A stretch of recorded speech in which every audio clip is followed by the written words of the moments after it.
강원특별자치도가 반도체 산업의 메카로 발돋움하기 위해 인력 양성에서부터 부지 조성, 기업 유치까지 반도체 산업을 육성하기 위한 중장기 전략을 발표했습니다. 인력난부터 이상기후까지 이중고를 겪고 있는 농촌에 스마트 바람이 불고 있습니다. 자동화 농기계를 통해 나무 모양도 새롭게 바꾸고 각종 방제도 스마트해지면서 생산량 향상에도 크게 기여할 것으로 기대됩니다. 오늘 2026년 ITS 세계총회를 유치한 강릉시가 국제교류 활동을 펼칩니다. 중국 장쑤성 수저우시에서 열리는 2023 ITS 세계총회에 참가한 강릉시 관계자들은 강릉관을 설치해 우리 문화와 기술을 홍보할 계획입니다. 삼척시 수감리의 한 임도 공사 현장에서 토사가 붕괴되는 사고가 발생해 60대 근로자가 숨졌습니다. 관련 소식 전해드립니다.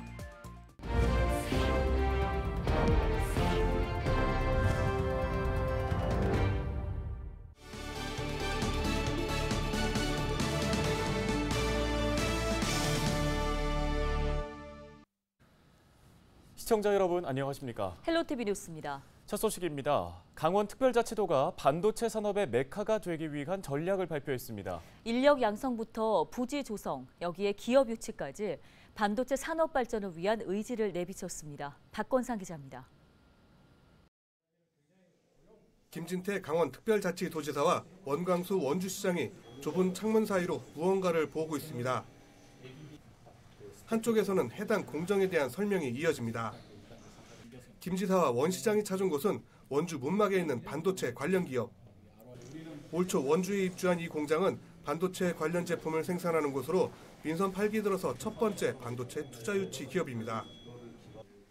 이 자리에서 김진태 강원특별자치도지사는 강원특별자치도 반도체 산업 육성 전략도 발표했습니다.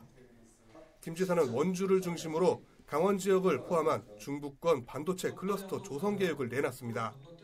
이 계획안을 보면 크게 4가지로 요약할 수 있습니다. 인력 양성과 테스트베드 구축, 산업단지 조성과 기업 유치입니다. 반도체 교육센터를 중심으로 한 인력 양성과 2028년까지 소모품 실증센터 등 테스트베드 구축도 함께 진행될 계획입니다. 특히 특성화고등학교와 지역 대학의 반도체 전공과를 신설하고 공동 연구소 등을 조성하게 됩니다. 산업단지는 불원 산업단지를 중심으로 원주 권역을 포함하는 단계별 부지 조성에 나서게 됩니다. 불원 산업단지는 이제 시작일 뿐이고 구체적인 걸 떠나서 어느 근처라고 하는 말도 지금 말씀드릴 수 없는 것이고 분명한 것은 원주 전역에 걸쳐서 몇백만 평의 산업단지가 조성이 될 것이고 무엇보다 이 같은 계획을 현실화하기 위해서는 기업 유치가 관건입니다. 현재 정부가 용인을 중심으로 한 반도체 클러스터 조성 계획을 발표하면서 원주를 비롯한 강원도까지 확장할 수 있을지는 미지수입니다. 그렇기 때문에 여기에 우리도 올인할 수밖에 없다. 그래서 그 클러스터화를 만들어서 우리도 같이 모든 이런 역량을 전부 다 보태자 이런 생각을 가지고 있습니다. 강원자치도는 현재 원주에 들어온 반도체 관련 기업은 물론 지속적인 반도체 관련 기업들과의 접촉을 이어가고 있습니다. 강원형 반도체에 대한 기업들의 관심이 높아지고 있는 상황이고 저희가 테스트베드, 인력 양성, 부지 조성 이런 전략들과 결합돼서 그런 기업들이 많은 관심을 갖고 있는 단계입니다. 현재 도가 추진하는 반도체 기반 조성이 완료되면 기업 유치도 빠르게 진행해 반도체 산업도시로의 선제적인 대응에 나서겠다는 보관입니다. 헬로티비 뉴스 박건상입니다. 다음 소식입니다. 올해 우박과 폭우 그리고 폭염에 이르기까지 이상기후 현상이 잇따라 발생하면서 과일 농사 짓기가 특히나 어려웠다고 해요. 네, 그렇습니다. 지난 추석 때 생각해보면 과일 사기 겁난다 이런 분들 많으셨잖아요. 네, 맞아요. 인력난에 이상기후까지 그야말로 이중고를 겪고 있는 농촌에 요즘에 스마트 농법이 떠오르고 있습니다. 네, 나무 모양도 새롭게 바꾸고요. 자동화 농기계도 도입을 했다고 하는데요. 과연 성과는 어땠을까요? 전소연 기자가 취재했습니다. 춘천의 한 사과밭입니다. 수확을 앞둔 빨간 사과가 나무마다 탐스럽게 달렸습니다.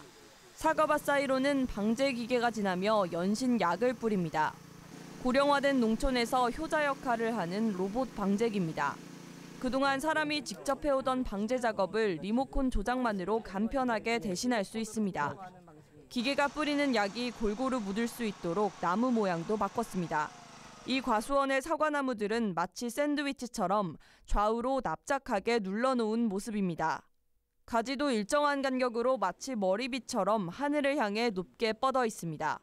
강원특별자치도 농업기술원에서 지난 2020년부터 연구를 시작한 이른바 다축형 평면 수영 방식인데 특히 자동화 생산에 적합합니다. 나무를 평면형으로 압축해둔 모양이라 이렇게 기계가 지나갈 수 있는 넓은 공간을 확보할 수 있습니다. 개량된 나무는 높게 자라지 않아서 햇빛 차단망을 설치할 수도 있습니다. 언제 어디서나 스마트폰을 이용해 햇빛 차단망을 열거나 닫을 수 있는데 무더운 여름 차단망을 닫아둘 경우 과수원의 온도를 3도가량 낮출 수 있습니다. 일소 피해라는 그 햇빛에 데이는 현상이 좀 많이 나와서 그거를 차단하고자 이제 올해 시범으로 설치를 했는데 거의 일소 피해가 없어요. 거의 한두 개 정도 말고는 없고 효과 면에서는 굉장히 좀 뛰어난 것 같아요.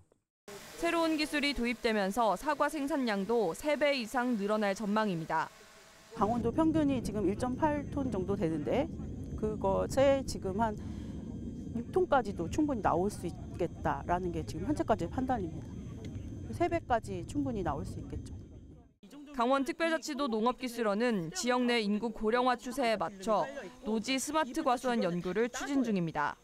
내년 초까지 영농기술 매뉴얼을 제작해 배포할 예정인 가운데 향후 활성화 여부에 관심이 쏠립니다. 헬로티비 뉴스 전소연입니다. 다음 소식입니다. 16일 도내 공사 현장에서 사고가 잇따라 발생했습니다. 오전 9시 50분쯤 삼척시 수감리 임도 공사 현장에서는 토사가 붕괴되는 사고가 발생해 60대 A씨가 흙더미에 깔리는 사고가 발생했습니다. B씨는 공사장 인부들과 출동한 구조대원에 의해 1시간여 만에 구조됐지만 끝내 숨졌습니다. 이에 앞서 오전 8시 50분쯤 정선군 열양면의 한 공사 현장에서는 작업 중이던 40대 B씨가 4m 아래로 추락하는 사고가 있었습니다. 이 사고로 B씨가 머리를 다쳐 소방 헬기를 이용해 병원으로 이송됐습니다. 또 삼척시 미로면의 한 임도 공사 중 레미콘이 10m 아래 비탈면에서 추락하는 사고가 발생해 40대 운전자가 전신에 타박상을 입기도 했습니다. 2016 ITS 세계 총회를 유치한 강릉시가 국제 교류 활동을 펼칩니다. 강릉시는 김홍규 강릉시장을 비롯한 ITS 세계총회 담당자들이 16일부터 20일까지 중국 장쑤성 수저우시에서 열리는 2023 ITS 세계총회에 참가한다고 밝혔습니다. 강릉시 방문단은 총회 현장에 강릉관을 별도 설치하고 전통 문화와 모빌리티 선도도시 이미지를 홍보할 계획입니다. 또 ITS 아시아 태평양 총회 이사와 중국 ITS 협회 등을 순차적으로 만나 홍보 활동을 이어나갈 계획입니다.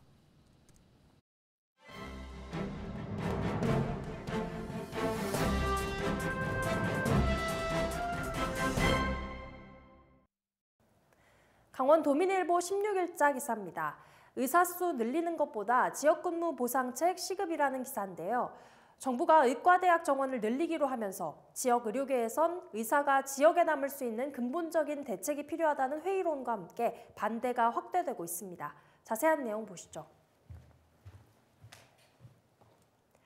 통계청에 따르면 인구 1000명당 의사 수는 2021년 기준 서울 4.70명입니다. 강원은 2.65명 수준인데요. 의대 입학 정원 역시 2021년 기준 3천여 명 중 서울이 27%를 차지하고 있습니다. 강원도 내 의료계는 의대 정원 확대보다는 의료진이 지역에 남을 수 있도록 해결책 마련이 선행돼야 한다는 입장입니다.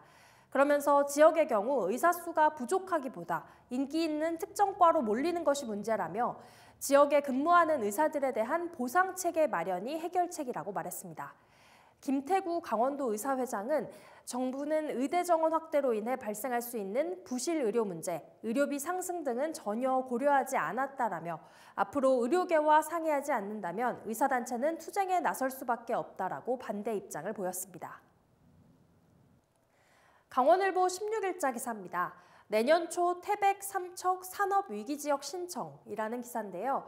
2024년에는 태백 장성광업소, 2025년에는 삼척 도계광업소 폐광이 예정된 가운데 강원특별자치도가 내년 초 정부의 고용위기지역, 산업위기 대응 특별지역 지정을 신청합니다. 어떤 내용인지 보실까요? 먼저 고용위기 지역은 고용 사정이 급격히 악화되거나 고용 감소가 확실시되는 지역에 지정합니다. 2018년 조선업 침체로 대량 실업이 발생한 경남, 거제, 통영 등 4개 지역이 지정된 바 있습니다. 지정되면 생활 안정을 위한 긴급 현금성 지원, 재취업 직업 훈련 등을 위해 지역별로 국비 330억 원이 지원됩니다. 그 이후 최종 목표는 산업 위기 대응 특별지역 지정입니다. 지정되면 수년에 걸쳐 대체산업 육성, SOC 구축, 금융 지원 등 지역별로 1조 5천억 원 상당의 지원을 받을 수 있습니다.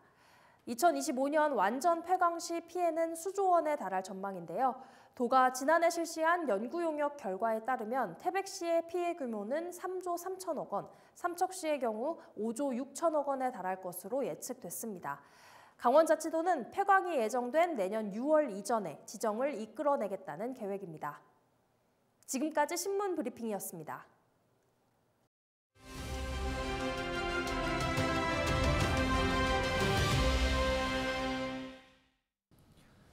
항저우 아시안게임에서 수영 선수들이 메달을 대거 따내며 기쁜 소식을 안겨줬었는데요. 네, 아시안게임 수영 메달리스트들이 전국체전에서도 역시나 금빛 물결을 일으켰습니다. 이나라 기자입니다. 1m 높이 다이빙 보드. 끝에 선 선수가 높게 뛰어오릅니다. 공중에서 몸을 원으로 말아 여러 번 회전한 선수는 아름답게 물속으로 들어갑니다. 지난 아시안게임 다이빙 종목 메달리스트인 김영남, 이재경, 우화람 선수들은 전국체전 스프링보드 1m에 출전해 기량을 뽐냈습니다. 멋진 경기에 관객들의 환호성도 이어졌습니다. 안정적인 경기를 펼친 김영남 선수는 426.15의 성적으로 금메달을 획득했습니다. 광주광역시 이재경 선수와 부산광역시 우화람 선수는 각각 은메달과 동메달을 차지했습니다. 입대를 앞둔 김영남 선수는 평소처럼 최선을 다했다며 제대 후에도 선수로 활동하고 싶다는 뜻을 내비쳤습니다. 올해는 좀 열심히 많이 준비했고 최선을 다하려고 더욱 이제 매진을 하다 보니까 메달을 땄는데 너무 좋고, 근데 이제 갔다 와서 이런 몸 상태가 어느 정도 유지가 된다고 하면은 다시 이제 올림픽이나 아시안 게임을 준비하는. 한국 수영 대표 선수이자 강원도청 소속인 김우민, 황선우 등 선수 5명은 식중독 증세에 시달렸음에도 전국체전에 출전하는 투혼을 발휘했습니다. 특히 아시안게임에서 3관왕을 한 김우민 선수는 지난 14일 열린 남자 일반부 자유형 1500m에서 금메달을 따냈습니다. 좀 나고 몸살 기운도 많이 있어가지고 지금 경기 진행하는데 조금 힘들었는데 이것 또한 경험이라 생각하고 또 어떤 상황이 있을지 모르기 때문에 잘 이겨낸 것 같아서 지금 좋습니다. 황선우 선수 등 강원도청 소속 선수들은 다음 날 치러진 계영 800m에서도 금메달을 차지했습니다. 수영 종목에 대한 인기가 높아지는 가운데 자유형 400m와 혼계형 400m 등 수영 경기는 전국체전 폐막일인 오는 19일까지 이어집니다. 헬로티비 뉴스 이나라입니다.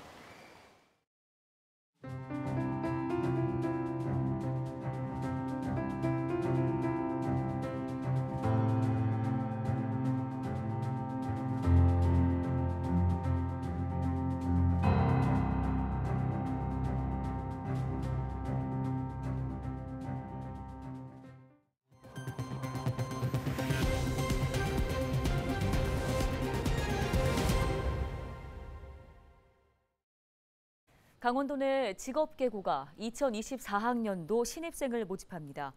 원주의료고 등 도내 마이스터고 3개 학교와 한국항공고, 홍천농업고는 오는 19일까지 신입생 모집 원서를 접수받습니다. 모집 인원은 원주의료고 96명, 한국항공고는 48명입니다. 한국에너지 마이스터고와 한국소방마이스터고, 홍천농업고는 64명을 모집합니다. 양양군이 가을철 산불 예방과 산불 피해 최소화를 위해 산불 전문 예방진화대원 22명을 추가 모집한다고 밝혔습니다. 진화대원은 이달부터 12월까지 산불 진화와 인화물질 제거, 산불 예방 계도 등의 활동을 펼치게 됩니다. 대상은 만 18세 이상으로 야간 산불 발생 시 20분 내 소집이 가능한 양양 군민으로 제한됩니다.